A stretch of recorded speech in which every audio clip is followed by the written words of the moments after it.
Clip number 990۔ اس clip میں آپ قرآن پاک کی سورہ شعراء کی آیت نمبر 25 سے 28 تک کی تلاوت، ترجمہ قرآن اور تفسیر قرآن صراط الجنان سماعت فرمائیں گے۔ بسم اللہ الرحمن الرحیم۔ ترجمہ: اللہ کے نام سے شروع جو نہایت مہربان رحمت والا ہے۔ قال لمن حوله الا تستمعون قال ربكم ورب آبائكم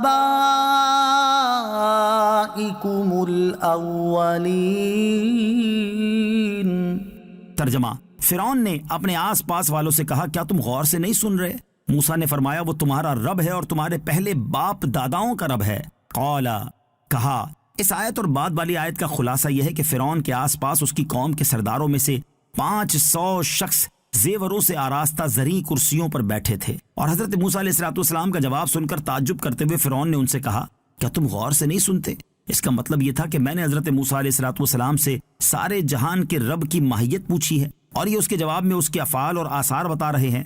اور بعض مفسرین کے نزدیک فرعون کا یہ کہنا اس معنی میں تھا کہ وہ لوگ آسمان اور زمین کو قدیم سمجھتے تھے اور ان کے حادث ہونے کا انکار کرتے تھے، اور مطلب یہ تھا کہ جب یہ چیزیں قدیم ہیں تو ان کے لیے رب کی کیا حاجت ہے۔ یہ صورتحال دیکھ کر حضرت موسیٰ علیہ السلام نے ان چیزوں سے استدلال پیش کرنے کی ضرورت محسوس فرمائی جن کا حادث ہونا اور جن کا فنا ہو جانا ان کے مشاہدے میں آ چکا تھا۔ چنانچہ آپ علیہ السلام نے فرمایا کہ اگر تم دوسری چیزوں سے استدلال نہیں کر سکتے تو خود تمہاری جانوں سے استدلال پیش کیا جاتا ہے۔ سنو، تم لوگ اپنے آپ کے بارے میں جانتے ہو کہ پیدا ہوئے ہو، اور اپنے باپ دادا کے بارے میں جانتے ہو کہ وہ فنا ہو گئے، تو تمہاری اپنی پیدائش اور تمہارے باپ دادا کے فنا ہو جانے میں اس رب تعالیٰ کے وجود کا ثبوت موجود ہے جو پیدا کرنے والا اور فنا کر دینے والا ہے۔ قال ان رسولكم الذي ارسل اليكم لمجنون۔ ترجمہ: فرعون نے کہا، بے شک تمہارا یہ رسول جو تمہاری طرف بھیجا گیا ہے ضرور دیوانہ ہے۔ قال، کہا۔ حضرت موسیٰ علیہ السلام کا جواب سن کر فرعون نے کہا، بے شک تمہارا یہ رسول جو تمہاری طرف بھیجا گیا ہے ضرور دیوانہ ہے۔ کہ یہ سوال ہی نہیں سمجھ سکا تو اس کا جواب کیا دے گا؟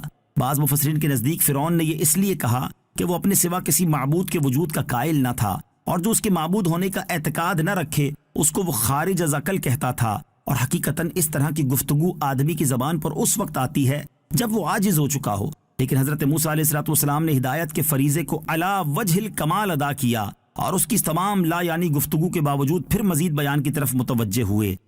قال رب المشرق والمغرب وما بينهما ان كنتم تعقلون۔ ترجمہ: موسیٰ نے فرمایا، وہ مشرق اور مغرب اور جو کچھ ان کے درمیان ہے سب کا رب ہے اگر تمہیں عقل ہو۔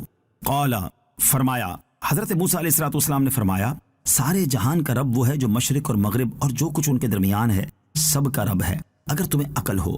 تو جو بات میں نے بیان کی اس سے اللہ تعالیٰ کے وجود پر استدلال کر سکتے ہو، کیونکہ مشرق سے سورج کا طلوع ہونا اور مغرب میں غروب ہو جانا اور سال کی فصلوں میں ایک معین حساب پر چلنا اور ہواؤں اور بارشوں وغیرہ کے نظام، یہ سب اس کے وجود و قدرت پر دلالت کرتے ہیں۔